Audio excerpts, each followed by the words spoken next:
Hi there everyone, welcome to my channel. So in this video we will talk about what is a floppy disk. Before we start, I would like to say thank you so much to all my viewers, silent viewers, and supporters in my channel. Thank you for watching my videos. If you are new with my channel and then you like this video, please hit the like button. Don't forget to share and please support my channel guys if you are new by clicking the subscribe button. So for today's episode, it is courtesy to us by Wikipedia. Thank you Wikipedia for this description of a floppy disk. So floppy disk, or what is a floppy disk? A floppy disk or floppy diskette, casually referred to as a floppy or a diskette, is a type of disk storage composed of a thin and flexible disk of a magnetic storage medium in a square or nearby square plastic enclosure lined with a fabric that removes dust particles from the spinning disk. Floppy disk stores digital data which can be read and written when the disk is inserted into a floppy disk drive or FDD, connected to or inside a computer or other device.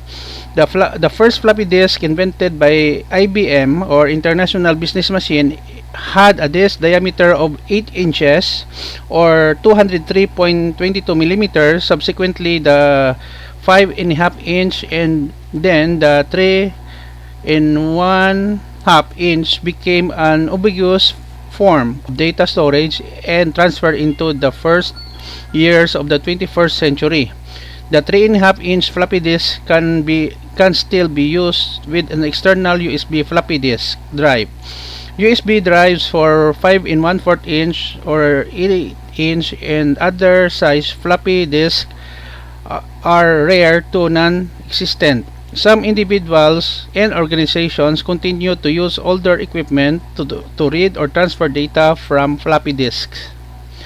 Floppy disks were so common in the late 20th century culture that many electronic and software programs continue to use save icons that look like floppy disks well into the 21st century as a form of zoomorphic design.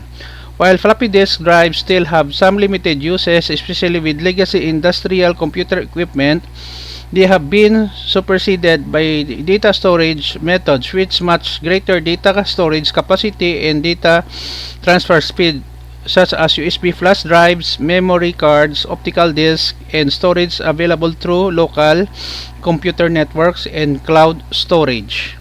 Okay guys, so this is the end of my presentation and report about the floppy disk. Thank you so much for watching. Don't forget to like, share, and please support my channel guys if you are new by clicking the subscribe button. You may click the notification bell so that you will be notified with my newly uploaded video. See you in the next video tutorial guys. This is your friend Jake saying bye bye for now.